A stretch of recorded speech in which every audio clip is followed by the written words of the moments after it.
How worried were you, not just the way they started the game, but really throughout that first half?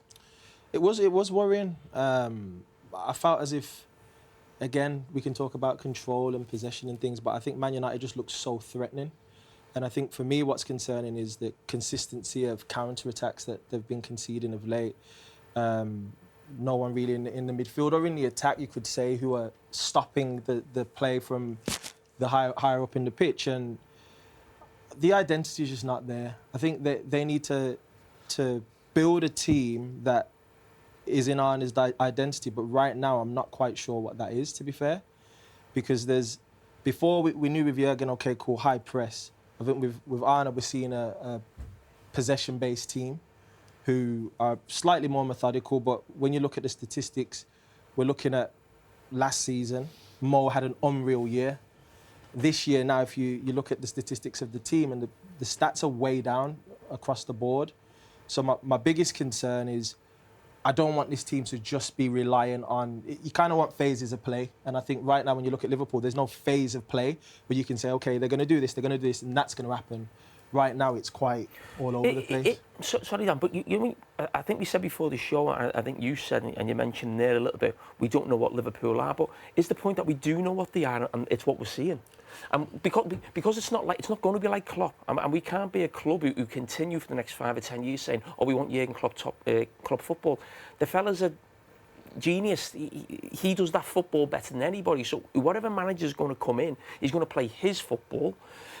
The worry is not that there's no identity. That is the identity. That Liverpool, don't forget, Arne's such a Dutch coach, Dutch way of doing things, possession, technical football. You think of the players that have been brought in, they're not Klopp players. So when people keep saying about, like, oh, it's the recruitment upstairs, well, that was the recruitment team who were there with Klopp. They're bringing different style of players in. So it's on the manager that. And I go back to last year when Liverpool didn't sign anybody, but the one player he wanted was Zubamendi. Again, another technical footballer. Now, I'm not saying that doesn't work. The most successful team in the Premier League the last 10 years have been a technical football team. But we're going away from what Jurgen Klopp was because this manager wants that. This is where he's taken this team. And that's the worry for me is this actually going to go more the other way? Or are we thinking Liverpool need to go back to last season? Or does Arne start thinking, no, we actually need more technical football? I don't think so. I think they need a defensive midfielder. But you're talking about players, but you also want about, you're on about style and identity, but don't you want your teams to be dogged, robust, hard to beat?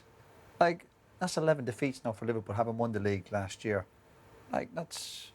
I think like a shocking stat. 11 losses. They're down a defensive midfielder for me. First thought being to stop attacks. Gravenberch, prior to last season, wasn't looked at as the solution. He's come in last year. The manager's got the absolute best out of him, and they've won the Premier League. But they're still facing the same issues they faced 2 seasons prior, which was we need a defensive midfielder. To Jamie's point, he talked about Zubamendi. Zubamendi's profile works, but I think the type of player Liverpool need is a protector in there, that their first thought is to maybe stop attacks happening, and right now they don't do that very well. I agree with you, John. That's exactly what I want, but I go back to when Jurgen Klopp wanted that, he went and signed Fabinho. That's a different profile to a Zubamendi. Yeah. That's what I'm talking about when you've got different types of managers. Yes, Liverpool need a holding midfield player. They've been trying to buy one for the last 4 or 5 years. But it's what type of holding midfield player that you want. But within that framework, Gary, today, would there be individual performances that Liverpool should be worried about from that 11? Yeah, I don't watch Liverpool as much as these two, but I've been quite supportive, obviously, of Slot and not seeing this sort of what would be drab football that Liverpool fans or sometimes Carragher and Daniel have described. But for the first time watching him in that first half today, I thought you probably should be worried because when you look on the bench, I do think there is an element of Liverpool, though. We can't rewrite history of what we all thought at the start of the season, where we were all predicting them to win the league or get close. We were either having them first or second, all of us, probably. No, I didn't. I think we all pretty much said, though, Liverpool would be first or second. And to me, if you look at it, they wanted Frimpong to replace Alexander-Arnold. They wanted Kirkes to replace Robertson. They wanted, obviously, the front players, Salah to repeat his season from this year. They thought Ekitike and Isak would score probably 60 goals between them, and Wirtz would just probably tuck in either off the left or in that midfield position and be a sensation. it hasn't worked. So the recruitment hasn't worked, and obviously there's been injuries as well.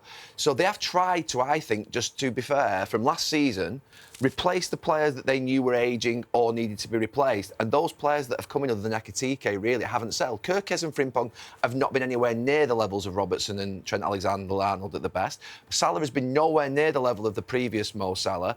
Ekitike and Isak have been nowhere near the levels of Diaz probably, and Jota, and obviously Firmino or whatever it was a couple of years ago. So they just haven't settled in yet, the players that they've actually signed. And I can't work out whether it's a really bad situation for Liverpool or whether they just need to be patient and let these players emerge next season and become the players that maybe they think Is that they an are. individual problem or is that a coaching problem? Well, listen, Liverpool fans right now will say it's a coaching problem. But then that was the coach last year who won Liverpool the league. And he did all this idea that it was Klopp's team. Well, Klopp didn't win the league with it the year before. He didn't buy anyone. He changed things around slightly. But Gravenberch played Diaz through the middle, got a lot more from him. Got a lot more than Mo Salah, Jurgen Klopp had done maybe a couple of years before, giving Mo Salah almost like a free role.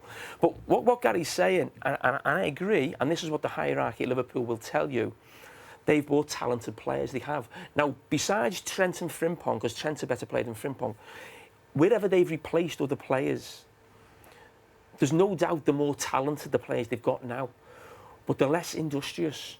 So obviously we had the tragic situation with Jota, but you think of Jota as a player, you think of Núñez as a player, you think of Diaz as a player. Not the greatest players in the world. Don't stop running. But they don't stop running, they don't stop working. Now, is Isak a better player? Is Ekitike more technical? Is Vert a better player? It's sort of technically. We'd say yes. But there's definitely something missing, and that's what I talk about, changing the team and the profile of the team. But the one player, when you're saying, who I think's had a very easy ride, Florian Wirtz, and I think we shouldn't be just, I've never moved clubs, lesser known in terms of moving country as well. But I think we've really sort of given him time and come on, what are you going to do? We've been kind to him, haven't we? Very, very kind What to did you think of him today? We should. He was poor today, and even if Liverpool played really well, it's still Szoboszlai, and even at times this season, Salah hasn't been the Salah of last season, but he's still been one of Liverpool's best attackers. I commentated on Liverpool away at Burnley. I think it was about the 4th or 5th game of the season, and I described Florian Wirtz as being neat and tidy, and I was trying to be kind then. I wouldn't describe him as anything different right now.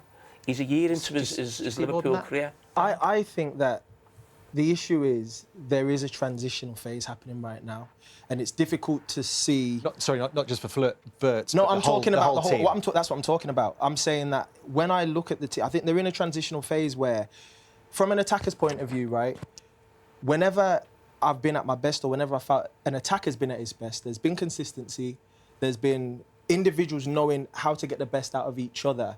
I think when I look at Wirtz needs a connection with players. He hasn't built a connection yet with the attackers. You look at Bruno today and it's like, I know where runs are going now. I'm going to play that first time around the corner to Šeško and he's going to go on the end of it. You don't really see... You see maybe one game and then it will go for 4 or 5. And I think with Wirtz, having natural centre forwards next season, obviously Mo Salah's going to move on, right? He's got to be building a connection with Isak. That's got to be the first. Daniel, do you think he's got? I think he's got the talent. Do you think he's got the personality, Wirtz, on the pitch? You think about Bruno, 19 assists, and Bruno sometimes we've had a go at him for his personality, but what you can't deny is his personality. He has got a personality. He stands up there and he actually puts himself out there on the pitch. His character's there for everyone to see. Has he got that personality, Wirtz, to be able to go and grab a game or to be that player? That's the only thing I don't see quite now. Now, he is youngish, but has he got the personality? I think you'd have to give him a bit more time. Yeah, but you have to give him I think he does. I think so. I think he years does. ago, we mentioned him long. There was players like that in attacking position or midfield. People like Modric, going back years ago, the first year or two, you'd be writing these lads off and then they end up being great players. So I think there is a talent there. But I agree with Daniel. He's got to build up some sort of relationship with some attacking players, another pre-season and a stronger looking Liverpool next year.